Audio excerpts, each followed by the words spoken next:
और हम आपके साथ साथ और भी कई लोगों का इन प्रश्नों के माध्यम से उनका समाधान होता है, हमारा भी मंथन होता है स्वयं। तो हम इसी को ध्यान में रखते हुए आज हमारे पास 3 प्रश्न हैं। आशुतोष जी ने पूछा है, अपना स्थान तो इन्होंने नहीं बताया ये कहाँ से पूछ रहे हैं। तो इनका पहला प्रश्न है कि क्या योग करने से वो सारी चीज़ें मिलती हैं जीवन में जो हम चाहते हैं।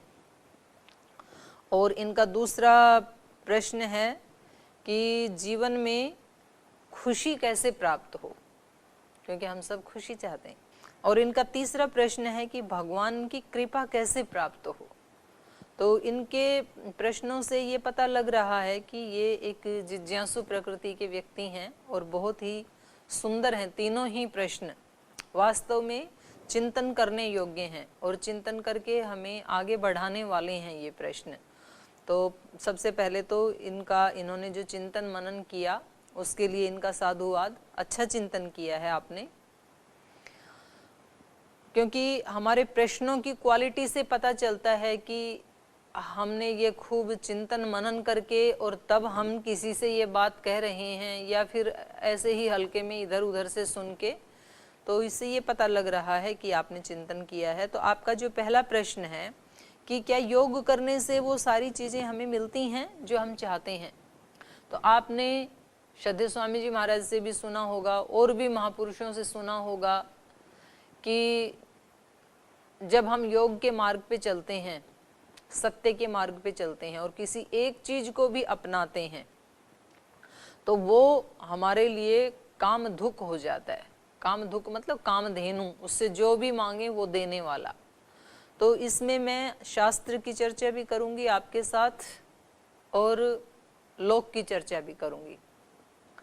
जैसे हम एक स्थूल उदाहरण लें, जैसे महात्मा गांधी का, तो उन्होंने योग के तो यद्यपि 8 अंग हैं, यम नियम आसन प्राणायाम प्रत्याहार धारणा ध्यान समाधि, और उन 8 अंगों में से यम जो एक अंग है उसमें से भी, यम का मतलब है अहिंसा सत्य अस्तेय ब्रह्मचर्य अपरिग्रह, ये 5 उसके सब डिवीजन हैं।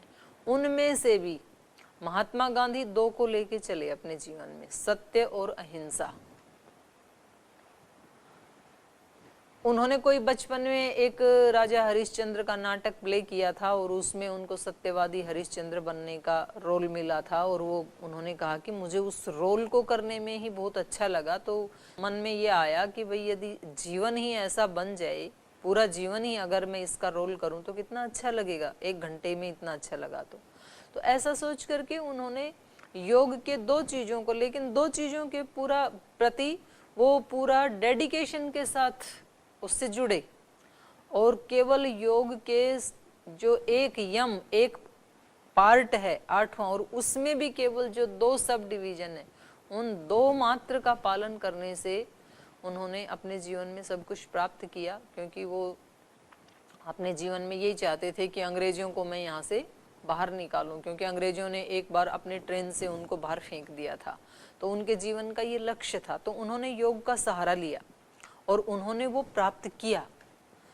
और ऐसे ही हम श्रद्धेय स्वामी जी महाराज को यदि देखें तो स्वामी जी महाराज का भी ये संकल्प था और वो पहले दोहराते भी थे कि मैं ऐसा दिन अपने जीवन में देखना चाहता हूँ जहाँ सुबह सुबह उठ करके पूरा देश योग करे और उसमें वो लगे रहे, पुरुषार्थ पूरा करते रहे। और आज आप देख पाएंगे कि आज पूरा देश नहीं बल्कि आज पूरा विश्व, अमेरिका जैसे जो देश थे जिनको ये लगता था कि ये इन बातों से थोड़े ना कुछ होने वाला है, उनको भी आज कोरोना ने ये बता दिया कि जो अपनी वैदिक जीवन पद्धति है, दिनचर्या है, योग और यज्ञ की जो हमारी पद्धति है, उसी से ही काबू पाया जा सकता है। और पूरा विश्व भी भारत की तरफ देख रहा है कि इनके पास ऐसे कोई बहुत ज़्यादा आधुनिक संसाधन तो नहीं थे, फिर इन लोगों ने अपने आप को कैसे बचा लिया और हम लोग कैसे इतनी ज़्यादा चपेट में आ गए, कैसे मात खा गए। तो कहीं ना कहीं इस देश में आज भी उस अध्यात्म के, योग के यज्ञ के अवशेष, उसके संस्कार आज भी कहीं ना कहीं जिंदा हैं। तो हम योग करने से वो सब वस्तुएं प्राप्त कर सकते हैं जो भी हमारा संकल्प है। तो इसमें ये तो मैंने जो अभी लाइव एग्जाम्पल हैं वो आपको दिए।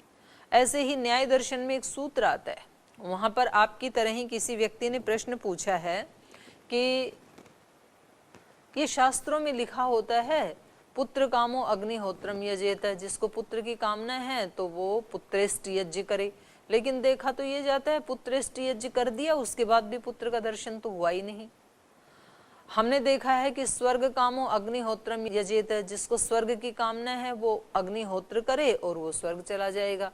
लेकिन किसी व्यक्ति ने आके तो बताया ही नहीं कि मुझे स्वर्ग मिला कि नहीं मिला, क्या पता। तो ऐसे ही जो पुत्रेष्टि, कामेष्टि, वर्षेष्टि, ऐसे यहाँ पर विधान किया है शास्त्र में कि ये करो ऐसे हो जाएगा। तो कभी कभी वर्षेष्टि यज्ञ करते हैं तो कभी वर्षा हो जाती, कभी नहीं भी होती है। पुत्रेष्टि यज्ञ करते हैं, कभी किसी को पुत्र होता है, कभी नहीं हो जाता है। तो हम इन शास्त्रों को प्रमाण कैसे माने कि हो जाता है। जैसे आपने कहा कि हम कैसे माने कि योग से सब कुछ मिल जाता है, तो ऐसे वहां पूछा। तो वहां फिर एक उत्तर दिया है वहां पर गौतम ऋषि ने, वो सूत्र है न कर्म कर्तृ साधन वै गुण्यात्, न्याय दर्शन के दूसरे अध्याय के द्वितीय पाद का। तो वहां उन्होंने उत्तर दिया कि नहीं, वहां पर देखो 3 चीजों से किसी कर्म की फल के रूप में संपन्नता होती है। उसमें कर्ता, कर्म और साधन। एक तो करने वाला, उसका रोल है, किसी चीज को उपलब्ध करना है तो उसकी उपलब्धि करने वाला कर्ता। कर्म वो विधि, वो क्रिया, वो प्रोसेस। और तीसरा साधन। तो इन तीनों में से कहीं एक जगह भी वैगुण्यात् विगुणता है, कहीं एक चीज भी यदि ठीक नहीं है, उसमें कोई ना कोई फॉल्ट है, तो आपको फल की प्राप्ति नहीं होगी। करने वाला बहुत अच्छा है, कर्ता बहुत अच्छा है, लेकिन करने की विधि गलत है तो आपको रिजल्ट नहीं मिलेगा। कर्ता भी ठीक है, करने की विधि भी ठीक है, लेकिन साधन आपका ठीक नहीं है। तो वहां पर तो उन्होंने यज्ञ का ही उदाहरण दिया है। वे कह रहे हैं कि जैसे मान लो पुत्र कामेष्टि यज्ञ करते हैं कि इस यज्ञ को करने से पुत्र की कामना जो है वो पूरी होती है, मिल जाता है। तो कह रहे हैं देखो, सबसे पहले तो जो करता है यज्ञ करने वाला, माता पिता जो हैं, वो सात्विक होने चाहिए, वो धार्मिक होने चाहिए, और जिस यज्ञ को वो कर रहे हैं तो पूरी श्रद्धा भक्ति से युक्त उनका चित्त होना चाहिए, विश्वास से युक्त चित्त होना चाहिए। यदि कर्ता ही विश्वास से युक्त नहीं है, यदि वो ये सोच रहा है कि चलो ट्रायल करके देख लेते हैं, तो फिर संभावना है कि वहां पर आपको रिजल्ट ना मिले। तो ये हो गया कर्ता। फिर कर्म, उस कर्म को करते हुए, उस यजन को करते हुए आप वो क्रियाएं ठीक ठीक कर रहे हैं कि नहीं, मंत्रों का उच्चारण ठीक कर रहे हैं कि नहीं। कहीं ऐसा तो नहीं है कि आप यज्ञ भी कर रहे हैं और आपके मन में दूसरे भाव भी आ रहे हैं। आप यज्ञ भी कर रहे हैं, इधर से आप सेल्फी भी ले रहे हैं। आप यज्ञ भी कर रहे हैं, फोन पे किसी से बात भी कर ले रहे हैं। आप यज्ञ कर रहे हैं, उधर से किसी को रिकॉर्डिंग पे लगाया हुआ है कि आप ठीक से रिकॉर्डिंग ले लो हवन की। तो ये आपका कर्म का दोष है, विधि का दोष है, ठीक विधि नहीं हो रही है। और तीसरा है फिर साधन। साधन में जो घी आप डाल रहे हैं वो शुद्ध है कि नहीं है, जो सामग्री आप डाल रहे हैं कहीं उसमें कोई कीड़ा आदि की खाई हुई वो पुरानी तो नहीं है, कहीं उसमें दुर्गंध तो नहीं आ रही है, कहीं ऐसा तो नहीं है कि आपने उसमें कुछ मिष्ट पुष्ट ऐसी औषधियां वहां पर डाली ही नहीं जिनसे कि इसका फल आता। क्योंकि अलग अलग फल के लिए अलग अलग प्रकार की वो एक विशेष प्रकार की औषधियां ही हैं। मान लीजिए कि पुत्र कामेष्टि यज्ञ करना है और कहीं ना कहीं शरीर में, सिस्टम में, कहीं किसी नर्व्स में, नाड़ी में कोई ऐसा कोई ब्लॉकेज आया है, और एक विशेष प्रकार की औषधि जब उस अग्नि में डाली जाती है और उसका धुआं जब हमारे उसमें शरीर में जाता है तो वो ब्लॉकेज हट जाता है फिर, और वो औषधि आपने डाली ही नहीं। तो इन तीनों में से कहीं भी यदि कोई त्रुटि होगी तो आपको उसके फल की प्राप्ति नहीं होगी।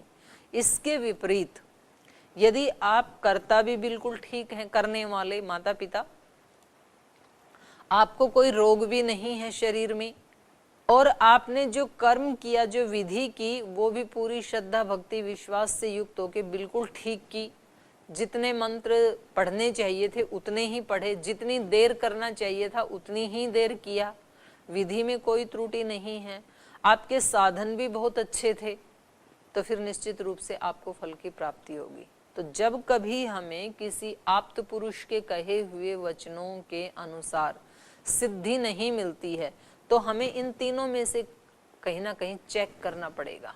कर्ता, कर्म और करण। करण मतलब साधन। या तो कहीं साधन में त्रुटि रही है, या तो कहीं उस क्रिया में, उस कर्म में त्रुटि रही है, और या तो कहीं कर्ता में त्रुटि रही है। अगर ये तीनों ठीक हैं तो निश्चित रूप से ये मिलता है। तो ये आपके प्रश्न का उत्तर है। और ये केवल बहुत बड़ी उपलब्धियों के लिए नहीं, आप छोटी से छोटी जीवन की उपलब्धियां हैं, वहाँ पर भी आप इसका अनुभव करके देख सकते हैं, ट्रायल करके देख सकते हैं। जैसे मान लीजिए कोई महाराज जी बताते हैं कि ये वाला प्राणायाम करने से डायबिटिक्स जो हैं वो नॉन डायबिटिक हो जाते हैं, जैसे मंडूकासन आदि करना बताते हैं। तो अब वो मंडूकासन करने वाला जो व्यक्ति है उसके चित्त की स्थिति क्या है, वो ठीक होनी चाहिए, वो विश्वास से युक्त होनी चाहिए, उत्साह से युक्त होनी चाहिए, और मुझे ठीक होना ही है इस निर्णय से युक्त होनी चाहिए। ट्रायल नहीं कर रहा हूँ, मुझे होना है ठीक, इसलिए मैं कर रहा हूँ, और ऋषियों ने ऐसे कहा है इसलिए ठीक होना ही है, इस भाव के साथ कोई व्यक्ति यदि कर रहा है। फिर उसके बाद करते समय कैसे उसको अंगूठे अंदर करके, मुट्ठियां बांध करके, नाभि पर रख करके श्वास छोड़ के आगे झुकना है, फिर कितनी देर वहाँ रुकना है झुके झुके, फिर श्वास भरते हुए वापस आना है, इस क्रिया को कितनी बार दोहराना है, ऐसा यदि वो बिल्कुल ठीक करता है। और फिर करने का साधन, उसका जो शरीर है वो झुक पा रहा है, कहीं ऐसा ना हो कि कमर में दर्द है तो आगे झुक ही नहीं पा रहा है, श्रद्धा भक्ति तो बहुत है, नॉन डायबिटिक होना चाहता है, संकल्प भी है, लेकिन झुका ही नहीं जा रहा है, साधन ठीक नहीं है। या फिर जिस स्थान पे बैठा है वहाँ पर इतनी तेज हवाएं चल रही हैं, कंकड़ पत्थर आ रहे हैं, तो ये भी फिर ठीक साधन भी नहीं है, तो फिर उसका रिजल्ट नहीं आएगा। और यदि तीनों ठीक हैं तो हजारों लोग डायबिटिक से नॉन डायबिटिक हो चुके हैं, और यदि एक भी हो सकता है तो इसका मतलब सब हो सकते हैं। ट्रायल तो एक पे किया जाता है ना, चावलों में से एक चावल को तो देखा जाता है, एक चावल यदि बटलोई में पक गया तो इसका मतलब सभी पक गए हैं। तो ये जो एक्यूरेसी है वो एक जगह जो फिट होती है वो ही दूसरी जगह भी फिट होती है। तो ये सच है कि योग से हमें वो सब मिलता है जो हम जीवन में चाहते हैं। बस इसमें मैं इतना ही और ऐड करना चाहूँगी कि योग से हमें वो सब मिलता है जीवन में जो हम चाहते हैं, जिससे हमारा और दूसरों का कल्याण हो।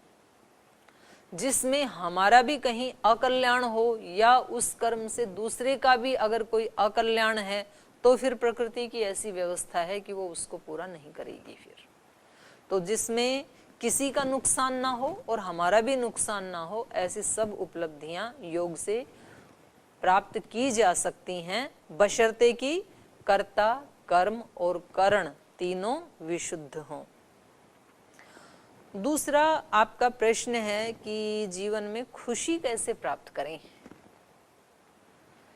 ये तो मुझे लगता है कि ये केवल आपका प्रश्न नहीं है, ये तो पूरी धरती का प्रश्न है, और ये केवल मनुष्यों का प्रश्न भी नहीं हो सकता है, ये तो जीवात्मा मात्र का प्रश्न है। जो दूसरी योनियों में हैं, अन्य अन्य योनियों में हैं, पशु आदि योनियों, वो भी यही चाहते हैं कि हमें खुशी मिले, हमें दुख ना मिले। तो ये जीवात्मा का अपना स्वभाव ही ऐसा है कि वो सुख स्वरूप के साथ सुखी ही रहना चाहता है, दुख उसके स्वरूप में आता नहीं है। और इस समय जो देश की भी स्थिति चल रही है, हम बहुत गहराई में ना जाएं, यदि हम इसको धरातल के ऊपर भी विचार करें, तो जो कोरोना में जो लॉकडाउन की स्थिति चल रही है, तो कभी जिन लोगों का घर आने के लिए इंतज़ार करते थे कि वो कब आएंगे, अब उन लोगों का इंतज़ार कर रहे हैं कि घर से कब बाहर जाएंगे, इतने हम ऊब गए हैं। और एक जीवन में एक ऐसे लगता है कि मतलब बाहर नहीं जा सकते हैं तो कुछ बचा ही नहीं जीवन में जैसे। तो श्रद्धेय स्वामी जी महाराज बताते हैं कि देखो, दो सिद्धांत हैं जीवन के। योग का मूलभूत सिद्धांत ये है कि सारी खुशियाँ मेरे अंदर हैं और मैं वहाँ ढूंढने का पुरुषार्थ करूं और प्रयास करूं। और भोग का मूलभूत सिद्धांत ये है कि खुशियाँ तो सारी बाहर हैं, शराब का ठेका बाहर है, रेस्टोरेंट बाहर है, चाट पकौड़ी बाहर है, आइसक्रीम बाहर है, पिक्चर हॉल बाहर है, फ्रेंड्स बाहर हैं, सब कुछ बाहर, खुशियाँ तो सारी बाहर हैं और मैं उन खुशियों को बाहर जा कर के प्राप्त करूं। तो ये मूलभूत दो अलग अलग दिशाएं हैं, योग की और भोग की। लेकिन तो भी कहीं ना कहीं कोई एक चीज ऐसी मिस है, मतलब बाहर जब हम जाते थे तब हम पूर्ण खुश थे, ऐसा भी नहीं है। बाहर जाते हुए भी दुखी थे, ये सारी चीजें भोग करते हुए भी दुखी थे, वो सारी चीजें नहीं मिलती हैं तब भी दुखी होते हैं। जिन लोगों से हम प्रीति करते हैं, जिनको हम बहुत चाहते हैं, जब वो लोग हमें मिल जाते हैं तब भी हम दुखी होते हैं, और जब वो लोग हमसे बिछुड़ जाते हैं, नहीं मिलते हैं,